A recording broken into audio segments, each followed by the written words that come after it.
Well, guys, we are back live once again on the Zapata Brand Boxing Podcast. And one of our guests that we have coming up shortly will be Kevin Iole. Kevin Iole of KevinIole.com, formerly a Yahoo Sports writer and following most of combat sports, has a great website now up at KevinIole.com.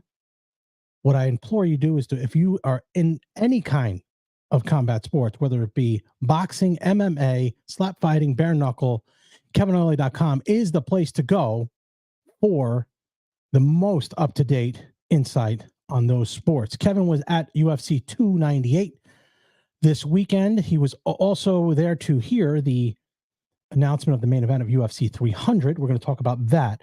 Also, I want to get into a little bit of what's coming up in boxing. As we talked to Jerry Cooney earlier this afternoon, we want to talk about Joshua Francis Ngannou coming up. We want to talk about Haney Garcia, Beterbiev, and Bivol. All those and more coming up next on the Zapata Brand Boxing Podcast.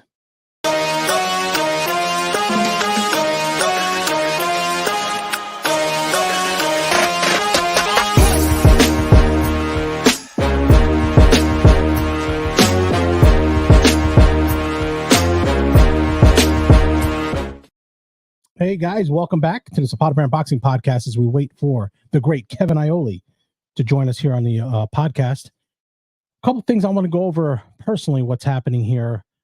April 27th, I will be back in the ring fighting Sean McFadden. This will be the rematch of the fight that was supposed to take place in 2020 of May. It didn't happen. Obviously, COVID took over the world. We had postponed it, but it just never came to. That puts us back to where we are now. It's the first fight was in 2018. So you're talking 6 years ago. Now, here we are in 2024. Still training now. I'm down to about 207.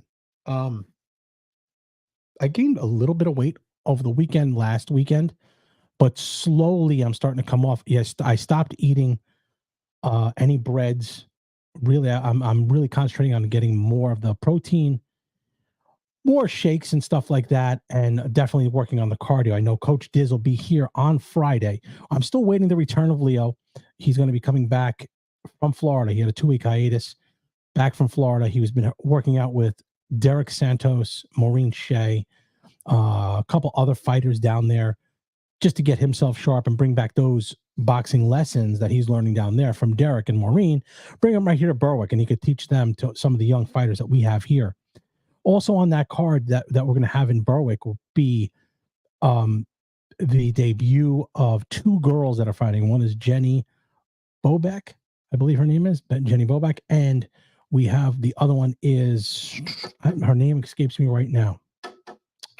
Last name is Shavoni. What is it? I forget it. I train with it sometimes. That just goes to show you how my head is right now. But I forget what her first name is. Aubrey Savoni. She has 2 fights, but they were developmental fights. I think this will be her first. This will be her second fight because she is fighting this weekend, I believe, in Harrisburg at Capital Punishment. What other notes we're going to talk about today? We're going to talk a little bit about Canelo. Canelo Alvarez has yet to choose an opponent for May 5th, which is actually approaching pretty quickly. I think you do have some time to promote that fight. I'm not so sure. I think that, with a fight like this, everybody wants to see this fight, and I think he can pick and choose who he wants to fight. He is pretty much the face of boxing. Gervonta Davis has a fight out there. We don't know what he'll be doing. And at least kind of Terrence Crawford out in the cold. Terrence Crawford's still looking for a fight, and I don't know where he'll be. Most likely he's going to end up fighting before or in the spring, before summer. I think the fight with Spence is out. I don't think that fight's going to happen. I strongly believe that he will shy away from that. It's a fight that I don't think makes sense for him right now because he's already beat him up pretty bad too. I know Spence wants to fight at 54, but I don't know if he can make that fight at 54. It just isn't good for him. He didn't look good. His eye issues, all that combined with everything that's going on, probably not the best to go into that fight. and not 100%. That's for sure. What other fights do we have coming up? Well, you have UFC 300 on its way up. Main event, Jamil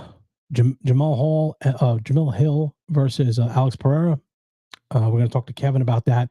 That's going to be right out of the gate. We're going to talk to him about that one because that was a little bit of a downer for me. Not sure what his opinion is on that, but certainly something that that I'm not as excited about. It's similar to what the PBC did with Tim Tszyu against Keith Thurman. So as we wait here for Kevin Iole to come on, he'll be on shortly. Just a couple things going on there that technically we're going to have to get fixed up here. This is kind of been a long day. When Coach Diz will be here on Friday. So when Coach Diz comes in, he'll be able to work this stuff for me so that I don't really have to do this and use both, do the production and the interview itself. Okay, let's see what else is happening here. Not much in the boxing though, as for right now over the weekend. There wasn't much. I know we had a couple things happening real quickly in 2 weeks ago, but ProBox going back. ProBox will be coming back on next Wednesday. They had a really good fight, Apache against this guy from Brazil. He was 7-0, but I was talking to George Djokovic as the fight was happening, and that 7-0 was real deceiving. That 7-0 was a terrible 7-0, and whoever he fought, he didn't even make it out of the second round in most of these fights at 7-0. 7-0, 7 knockouts, fine, but he didn't get out of the second round. Apache is very good, and he definitely showed that he is next in line for whatever it is. But I will say this: I did see. Okay, he did see that, and I'm sure he'll fight Brandon Glanton as they came together at the end of that fight. Well, without further ado, I want to introduce my next guest. My next guest, you know him from KevinIole.com. The great Kevin Iole joins us live on the Zapata Brand Boxing Podcast. Kevin, how are you? I'm doing great, George. I appreciate you having me. Yeah. Hey, first of all, happy anniversary. 1 month in at KevinIole.com. I'm trying to make any little thing I can do to get to the word out there. Well, certainly doing very well. If you ever want to see print of any types of combat sports, KevinIole.com is the where to go. And now you also have your YouTube channel blowing up with interviews left and right. Kevin Iole, just Kevin Iole on YouTube there, please. Yeah, no. So I've been doing, this is what I did for so long at Yahoo Sports, but now I'm just doing it for myself. And I'm going to kind of change things a little bit from what I did then. And really, George, like what I'm trying to do is kind of what you are, find out what the combat sports fans want and provide that to them, because I've been doing this for a long time. I have access to a lot of the fighters and a lot of the top people in the sport. So why not take advantage of that and provide that kind of information? So I'm trying to do the best I can, and it's a work in progress. And the other thing for me that has been, George, that has been interesting is, in the past, I didn't have to worry about the business side, right? Now I have to worry about business. And so I'm having meetings on different things going on and all the stuff that you do to build, I had to create this. I got laid off on December 1st. And here we are, we're, in the middle of February. And I already have a site that's been up for 1 month, so it went pretty quickly. And I'm just trying to get things rolling. And there's a lot of little things to do that I take away from my time of doing interviews with fighters and things, like that I'm doing with you now. But eventually I'll be able to get back to doing more of that. So I think as good as the site is now, and I'm really proud of it, and I think it's really good, I think we're going to do even better as we go forward. And what I always say, I'm married to a teacher, and I own my own business. I said, you get a check every Thursday, every other Thursday, a check comes into your account. Right. I don't produce, I ain't getting a check. So it's a little different now. So I feel you, buddy. So over the weekend, UFC 289 came in. 298. 298. Oh God, 289. Why did I write that? 298. I'd be way off on that. 298 happened over the weekend. And what were your thoughts on that? So the main event and the co-feature? Yeah, I thought the main event between Ilia Topuria and Alexander Volkanovski was a really good fight for as long as it lasted. And it was interesting. Volkanovski himself said before the fight, hey, look, I think this is going to be an easy fight for me unless I get into a slugging contest and I get caught with something. Well, guess what? He found himself against the cage, and he's throwing a big combination. He gets caught with the right hand, and good night, Irene. He was out. I mean, so the title changed hands, and it was a dramatic night because Topuria had put a lot of pressure on himself. Oof. He got out there, and when the fight was signed, he changed Volkanovski's Wikipedia page to say former champion, and he changed his own to say current champion. And then he, on Instagram and all his social media, he raised his record from 14-0 to 15-0. So he put a lot of pressure on himself. I did a column on him before the fight. And I had in quotes, new featherweight champ Ilia Topuria, blah, blah, blah. And turned out, he lived up to it. So he put the pressure on himself and he lived up to it. The co-main event between Robert Whittaker and Paulo Costa, I thought was also a fantastic fight. It was a really good show that night. And I thought that was a fantastic fight. Whittaker, as I expected, won that fight. Although, to be honest with you, I thought Costa took it. I gave Whittaker round 2. I thought Whittaker won most of round 1 for people who didn't see the fight. Whittaker was kind of controlling the first round, but then he got kicked in the head toward the end of the first round, and he was really in a lot of trouble, kind of reeling around, and Costa went for the finish, and he ran out of time. But I thought that changed the round, and so I scored that first round for Costa. So I gave Costa 1 and 3, and I had Whittaker in 2. So I had Costa winning. But as I tweeted before the scores were announced, I said it was a close fight. It could go either way. I happen to think that Costa won, but no argument really with Whittaker winning it. But it was a good show, and those last 2 fights really delivered. And let me go real quickly back to the main event. My thought was this, and I'm sure you've seen it in boxing. Do you think it was a little too early to come back after a knockout loss for Volk?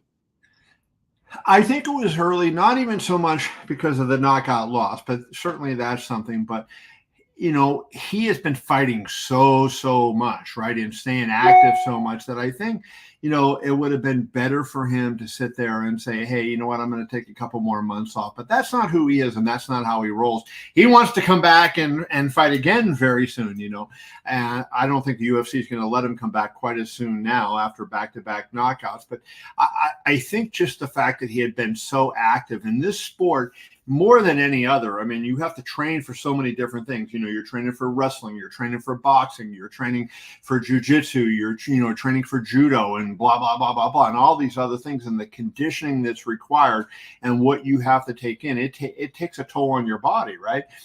And so you need to let your body heal. And Volkanovski has just been an animal, one fight after the other, and he's out there, winning all these fights. And I think it eventually catches up with him, and it caught up with him the other day. I think, he'd be better off 6-9 months off to the side and taking his time. I don't know that that's going to happen. 6 months would be a lot for a guy like Volkanovski. Yeah. I would expect him to be back, at the maximum by International Fight Week in Las Vegas in July. And it just seemed to me he crumbled a little bit faster this time when he got hit with that right hand. It just seemed like he crumbled more. Wasn't able to absorb a shot that he normally, not take away from Topuria, but it was a good shot. But I've seen Volk take some pretty good shots, and he crumbled. That was also a combination, right? So he had hit him a couple shots that before the right hand that weren't great, but they were landing, and then he hit him with the right, and as he was going down, he caught him with that left hand following up. Right?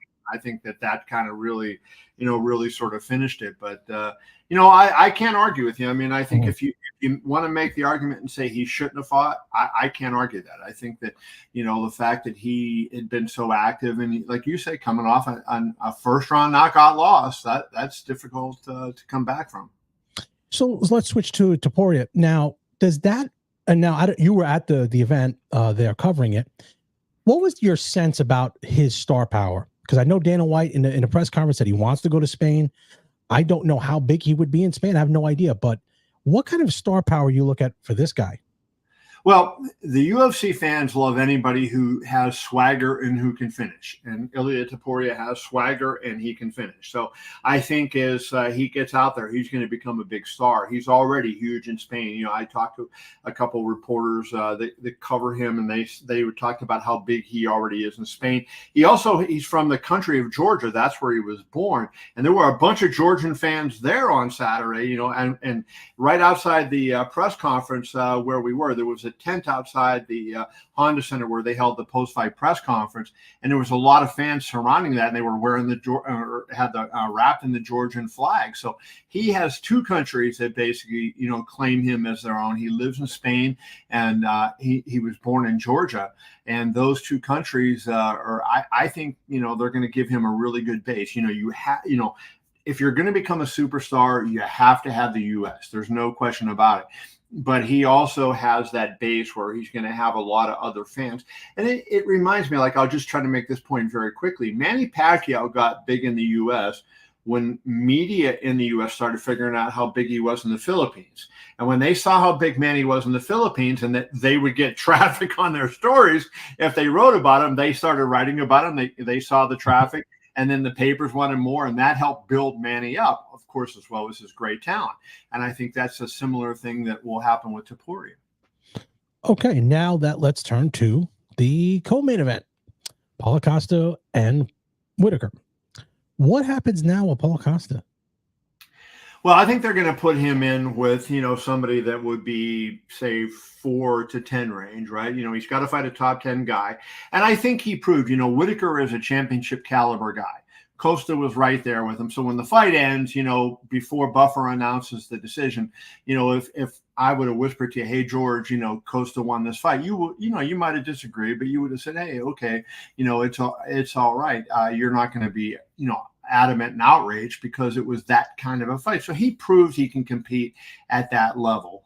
It was a good fight for him. So I think you're going to see him in there with some other top competitor. It was a fun fight. The UFC doesn't penalize him. If they take tough fights, they don't penalize him for losing those kind of fights as long as they fight hard and put on a good show, which is what he did. So I think you'll see him, you know, I'd have to call up the rankings to, off the top of my head, pick somebody who makes a lot of sense for him.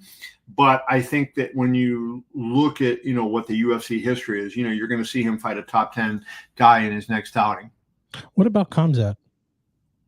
Khamzat, for him, I don't think you want to put Khamzat in with him next. And the reason I say that is he's coming off a loss, and Khamzat's kind of going up this way. And I think in Dana's mind, anyways, Khamzat's already ahead of Costa. But if they made that fight, I think that's an interesting fight. You know, Khamzat has that unbelievable wrestling that he's basically able to take, seems like anybody down. You know, nobody was taking Usman down, and then, you know, look what happened with Khamzat, and he did that when he had a broken hand, right? So it's hard to wrestle when you got a broken hand. You can't grasp somebody. Khamzat is a unique guy, and he can also fight 170. You know, I know they want him to fight middleweight because he had that bad weight miss where he missed when he was going to fight Nate Diaz by 8 pounds. You know, which was crazy. I mean, how can you explain that? But you know, the same thing happened a while ago with Kelvin Gastelum, right? When Gastelum won the Ultimate Fighter, and then he started to come up. You know, he was struggling to make 170. 170. They put him at middleweight, and then he went back down. So, you know, no, Gastelum was kind of bounced back and forth between them. And I wouldn't be surprised if you see the same thing true with Khamzat Chimaev moving back and forth that way. I just thought that maybe Dana White doesn't like Costa as much. And I think he just would feed him to the wolves and get him out. That's just my opinion. I don't know. Well, I think he thinks Costa is a little bit goofy, right? Which I don't know, you know, that you can argue that point, right? But you know, I don't know that he dislikes Costa, and I will say this: I think, you know, he got a lot of respect for Costa after that performance, right? I mean, it was a very difficult fight. He had the fight before with Luke Rockhold, and he comes back and he has that kind of performance against Robert Whitaker, the former champion. You know, so I think that Dana gained a lot of respect for him. I mean, he already had it, but you know, he thought he was a little bit of a nutcase, right? But I think he respects him. Now, as far as Whitaker goes, I mean, where do you go? Because you kind of, he was in the title picture for a little bit, and then he has a good one, then he has a bad one, so he's kind of middle of the rung, good fighter, but like, where do you go with him? Well, it's interesting because I think, excuse me, you have four guys that are kind of tied together. You have Adesanya, and the UFC would like to make a fight with him and Dricus du Plessis, the champion, because they had that beef over Africa, right? Quote unquote, who was the real African. So, they make that. And Dana said, if that fight happens, they're going to go to South Africa with that. But Strickland beat Adesanya. So you can make Strickland versus Adesanya. You could also make Strickland versus du Plessis, because du Plessis took the title from Strickland in a very close fight. And then you got Whitaker there. And Whitaker, I think, could fight, not Adesanya, because he's already fought Adesanya a couple of times. But I think if they choose to make Adesanya du Plessis, then I think Whitaker Strickland becomes the fight, and then that winner would fight for the title. So it kind of depends what they do with du Plessis, how Whitaker's career is going to go. But I mean, if you look at the top five right there, and you're Strickland, Adesanya, Whitaker, Cannonier, Vettori. Whitaker has beaten Cannonier and Vettori, hasn't fought Strickland, has lost to Adesanya. So, and he's lost to du Plessis. So I think, to me, like, Strickland, the way that they probably will end up going, and this is a guess because Adesanya, who knows, they told him to take a long time off. Adesanya versus du Plessis in South Africa for the title, Whitaker versus Strickland for number one contender. I think that would make the most sense. Oh, yeah. That makes most sense right there. Now, were you at the post-fight press conference? I didn't hear you ask a question. I didn't ask a question. There wasn't a microphone. There was big, long rows, like longer than normal, and I almost always have a microphone right in front of my seat. And this time I didn't have a microphone at my seat, and I was way off on the what would have been like to the athlete's left side, on the right side as I looked at it. Yeah, but I was there. Okay, so Dana White announces the main event for UFC 300. Now, I read your article and read heard your video that you did about it. I'm on the opposite side. I thought that was a dud. And the only reason why I say that is because I think he did the opposite of what him being a great businessman does. You underpromise and overdeliver. He did the reverse, I think. And that I think it wasn't to his own fault, though. I don't disagree with you on that, but here's I think what happened, right? So, he is in the business of promoting fights, and what he found out was, hey, if they start piecemealing this and coming out and drabbing it, they're going to get all this attention for UFC 300. So they kept announcing this fight is done, and then Dana would do the video, and this is going to be an unbelievable fight, and people would get fired up about it, right? And everybody kept wanting to know what the main event was. If you would have stepped back and we wouldn't have had all that happen, and we would have come here and said the main event is Glover Teixeira, Alex Pereira going up against Jamal Hill, people would be fired up because it's two big knockout punchers. Jamal Hill's the former champion who never lost the title. He got an Achilles injury and so had to pull out of a fight, gave up the title against the guy who succeeded him, who was a big KO artist. So both of them are big, strong guys, big punchers, knockout artists. I think people would be jazzed about it, but it got built up to such a degree that it was like, Brock Lesnar was coming back, Habib was coming back, Ronda Rousey, and that you can't blame the UFC for. That was all Dana said all along. Those people aren't coming back. But fans, they wanted to see some legendary, athlete. And Dana surprised at UFC 200 by bringing Brock Lesnar back, right? And so I think that was sort of the genesis of all that talk. But I think if you look at the card top to bottom, and they still have one fight yet to go to add, I think it's a damn good card, right? I mean, it's one of the best cards that maybe I haven't gone through every card and sat there and thought about it, but in my time covering, the 23 plus years that I have covered the UFC, I'm struggling to think of a card that was better than this from top to bottom. You're talking, Cody Garbrandt versus Davison Figueiredo is opening the show. and right up on on the list, there's a lot of good, compelling fights on there. The matchups are really good, so. This probably is the best card they've ever done, and yet they got people, Yeah. moaning about it. It's really wild how that happens. It's certainly not PBC's debut into the pay-per-view, Tim Tszyu, Keith Thurman fight. I mean, that's, it's not that, because that was like, they thought this was going to be their big splash. It certainly wasn't. I mean, Tim Tszyu versus, and we're switching a little bit to boxing. Tim Tszyu versus Keith Thurman, good fight, ESPN Plus fight maybe, or a free fight on Amazon. That my thing on that was, hey, look, and Al Heyman tried to do something when he started the PBC with all the TV networks, and I agree with a lot of what he tried to do. But the problem was, that they were spending so much money so fast that he didn't give it a chance to build. He wasn't patient. So he had that money from Waddell Reed, and they blew through. That first, it's close to $1 billion. They blew through, and then they went through other investor money, and now it's hard for them to get investors to want to go in. And they're now, to try to recoup their money, they're trying to do pay-per-views and fights that shouldn't be on pay-per-view. And I think if they could kind of do a reset and say, hey, we're gonna just, and also I should say this. I think Heyman is overpaying a lot of the fighters for what they deliver, right? And, that's going to get some people mad. But, boxing is a business. And if you want the business of boxing to survive, you can't pay somebody $7-8 million when they sell, $1.5 million worth of tickets, right? I mean, Floyd Mayweather, you never heard me ever begrudge him whatever he made, because he sold the tickets and he sold the pay-per-views. He sold the sponsorships and the concessions, and he brought all that in.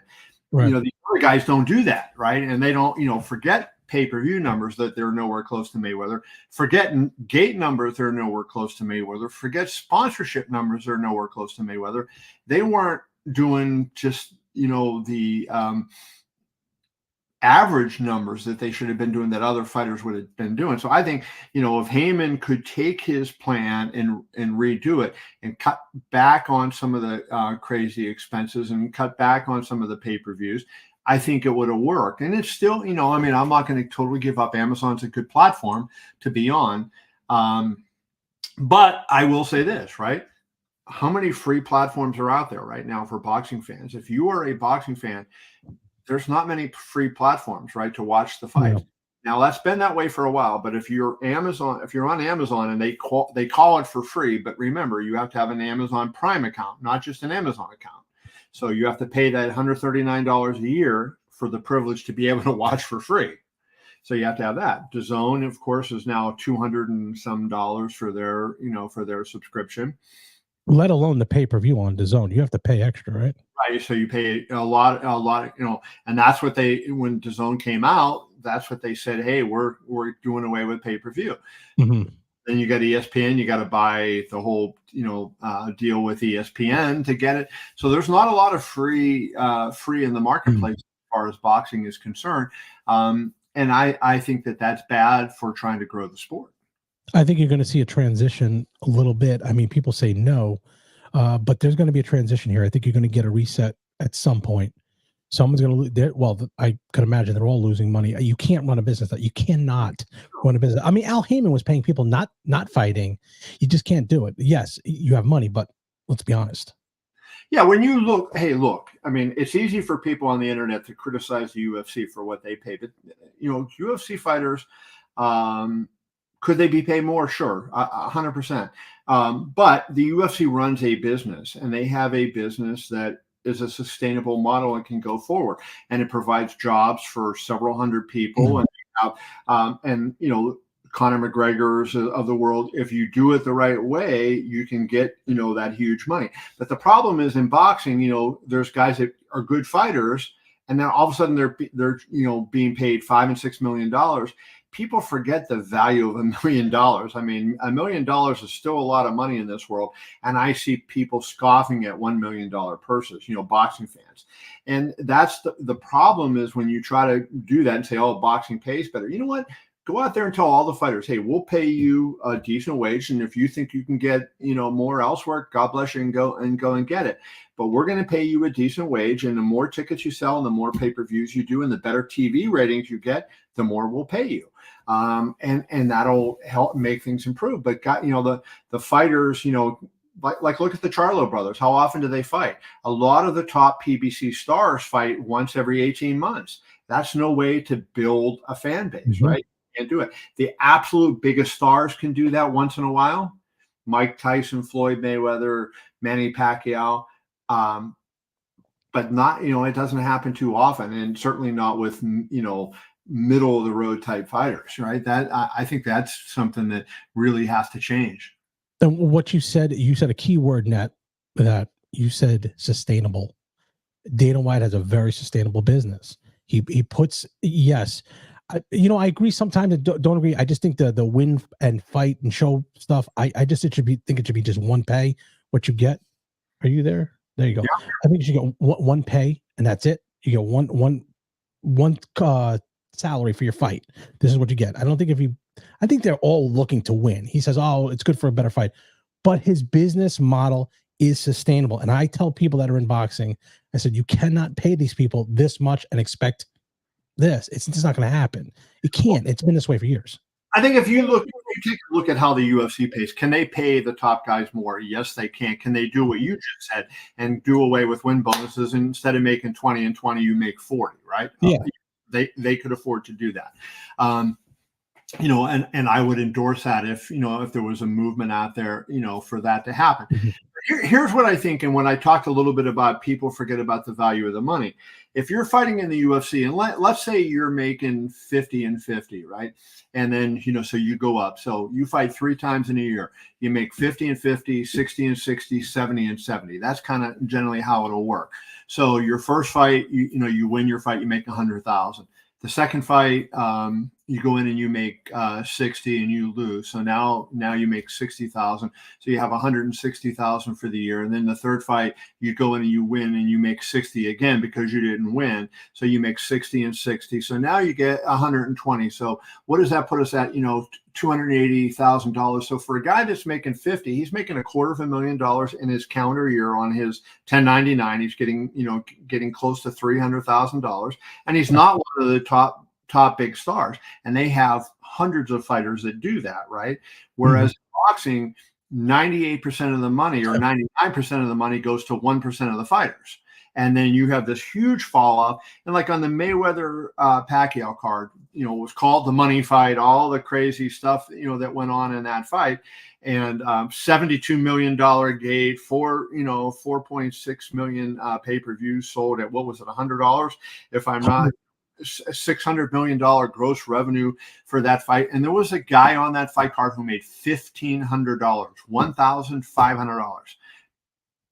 Yeah. How can you not pay that guy $25,000, right? How can you not pay that guy when you know what that fight was going to do? But that's how boxing has always worked. And so you have all these guys up here getting everything and then everybody else getting nothing. And it doesn't make it a good path for somebody who wants to get to the top to be able to fight their way up.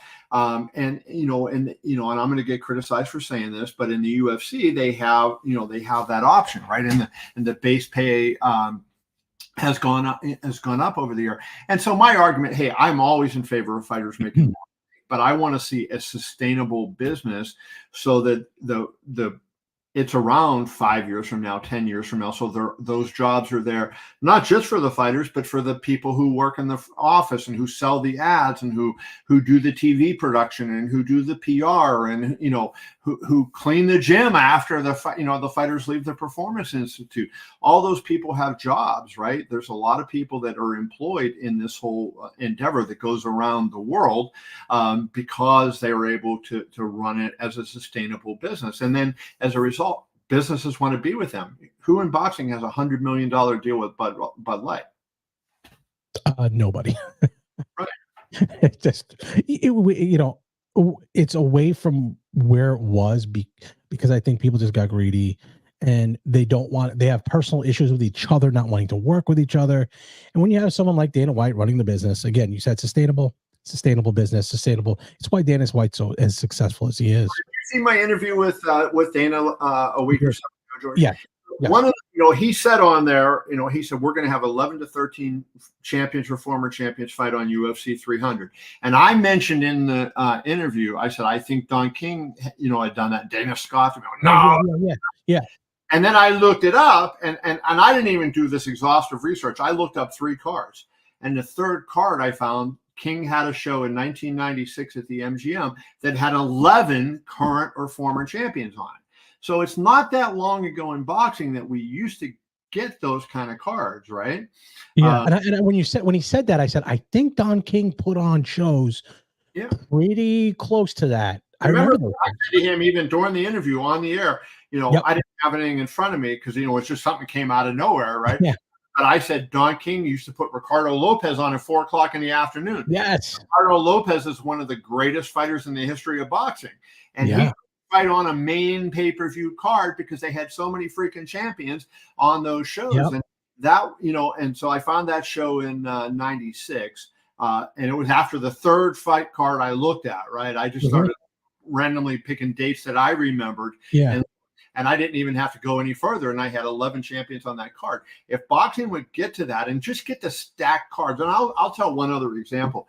Mayweather and De La Hoya signed in 2007 to fight each other. And I called Richard Schaefer, I think the day after. Richard Schaefer was promoting a Golden Boy at the time. Yep. I called Richard and I said, Richard, what you should do is on this undercard, you should put Rafael Marquez and Israel Vasquez on the undercard, because that fight is going to be so off the charts. It's going to be so good that if people who have been away from boxing because they think it hasn't done good for the last couple of years see that, they're going to go, oh, this is what I've been missing, and they're going to want to come back and watch it. And Richard scoffed at me and said it was too expensive of a fight to put on. And it turned out that at that point, De La Hoya Mayweather turned out to be the biggest fight in the history of boxing financially at that point. It's subsequently been passed, but they could have easily afforded to do Marquez and Vasquez. And as I had predicted at the time, Marquez Vasquez ended up becoming a trilogy and 3 fight of the year fights out of their 4 fights. So that would have been a great thing to do. But that boxing promoters don't have that attitude. Yeah, and it hurts. It hurts the bottom line. It hurts the business moving forward. Speaking about the boxing business, Canelo Alvarez still no opponent from May 8th. Are you still hearing Charlo, or are you hearing somebody else? Well, Charlo said it wasn't him. So Charlo came out and said, I have not talked to him. That doesn't mean that he couldn't have subsequently talked to him, but when Canelo had his TV Azteca announcement deal, and he talked about who his opponent would be. He said, I'm going to fight an American, and I'll announce it in about 2 weeks. That's about a week ago right now. And Charlo said it wasn't him. He did publicly diss David Benavidez, right? So who could it be at that point when you're out there? I mean, Dimitri Bivol is a light heavyweight. He's not an American. If it's not Benavidez, if it's not Charlo, then it only could stand to reason it would be Bud Crawford. But I haven't heard anything to suggest that would in fact be the fight that they're taking place. And Canelo kind of, he said, what credit do I get? If I beat Crawford, I don't get any credit. And if I lose to him, I get hammered. I don't think he actually brought the loss part up, but the rest of us brought that part up. He's confident he would beat Bud Crawford. So I don't know, George. That's one that, I think we're going to have to wait and see what he says. And if I had a guess, I would guess that Charlo is going to be the guy. Yeah. Much as we don't like that fight, I think Charlo is going to be the guy. Don't you think this puts a bad? It puts a bad taste in my mouth. And I'm like, could you just make the fights and tell us what we're getting down the road instead of I've heard from.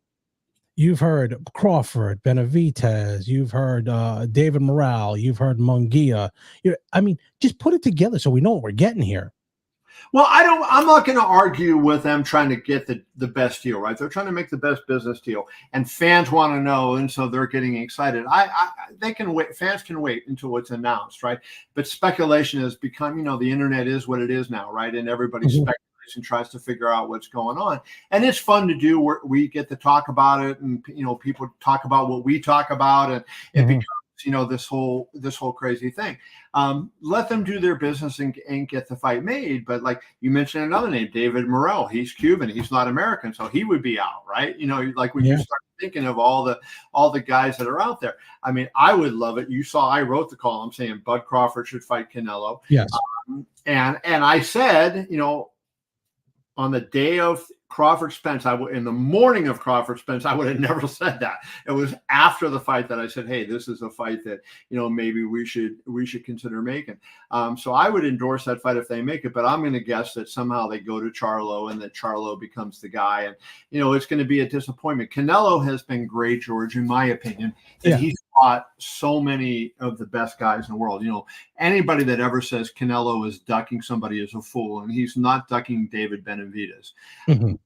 Why he wants to kind of put Benavidez on ice for a while, I'm not 100% sure, but I would say that I don't believe he's ducking him. So Canelo has done enough in his career, and he's fought enough elite guys that he didn't have to fight, that I think this news with Benavidez is that he's not into Benavidez at this point. I think there's a personal thing there, and I'm not sure exactly what it is, but that's it. The fight should either be Canelo Benavidez or Canelo Bud Crawford, and then nobody else, right? Okay. So let me ask you last couple real quick. First on Canelo Bud, and let me hear what your thoughts were prior to Crawford Spence. You would have thought, what was your opinion on Spence Canelo? Because that was the one that they were saying if he beats him, he's going directly to Canelo, is what I was told. At that time, what was your opinion on that? Well, before I picked Crawford to win the fight, right? So let's start. I picked Crawford to beat Spence, but I had Spence in my pound for pound top 5. I had great respect for Earl Spence's talent. If he would have beaten Bud, I thought that was a possibility. I would not have said that it was a fait accompli, but it was one of the fights that would have been in the mix that would have made sense for Errol Spence to move up and to fight Crawford at that weight class. A physically bigger guy than Crawford. But after seeing what happened, that changes the proposition, because now you look at Crawford and you go, whoa. Mm-hmm. So so you would have thought, because I thought people were saying Bud couldn't fight Canelo. No way. But Spence could.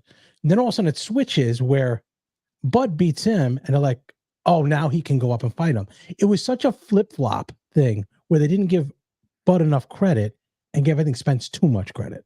There are weight classes for a reason, right? So let's be honest here. Crawford is at 147. You have to go 154, 160, 168 to get to Canelo, right? That is enormous. And in the history of boxing, that's hardly ever been done. Henry Armstrong he won the featherweight title, then he won the lightweight title, then he won the welterweight title, and he fought for the middleweight title coming from featherweight. And he got a draw in the middleweight title fight. Now, that would have been 4 of the original weight classes. That's right. Insane. But I don't know that any other time in the history of boxing that we've ever talked about someone going up all those weight classes. But I will say this. I remember when Bernard Hopkins was kind of, when he won the light heavyweight title, and he was around 05, 06, he was going to fight Antonio Tarver. Yeah. And then a couple years after that, Andre Ward, there was talk of Andre Ward fighting Anthony Joshua. Andre Ward, was interested in fighting Anthony Joshua because he thought it would have been an easier fight because Joshua would have been easier to hit and would have had a hard time hitting him. And that was talked about, right? And Ward probably briefly. On his book tour, he's talked about it, right? Yeah. But I think that's something that, it's rarely been done. And so asking Crawford to do that is an extraordinary ask, but we're also going to pay him an extraordinary amount of money. And we're also going to understand if he loses, if he gets knocked out, hey, that's probably what's the expected outcome. Give him a break. Yeah. Yeah, it is for the expected outcome. Lastly, I want to talk about the event coming 420. Garcia Haney. I am not confident that fight comes off. Really? I don't know if Garcia mentally, it's something going on. And I've said this a bunch of times. I think he throws. I will give him credit for the four that are out there fighting, the four big names, the Tanks, the Crawford, Tank, Ryan, Haney, and even Matias. I'll throw Matias in there. He's the only one who's like, I'm willing to fight. I will fight him at your weight, hydration. No problem. Your town, no problem. Your gloves, no problem. I'll give him credit for that. He does that. But there is something happening here. I don't know what. I can't pinpoint it. But you have these. He's a terrible actor. With pushing and shoving and that. That's not him. He's not that way. I think there's something here. I don't know what. I could be wrong, way off.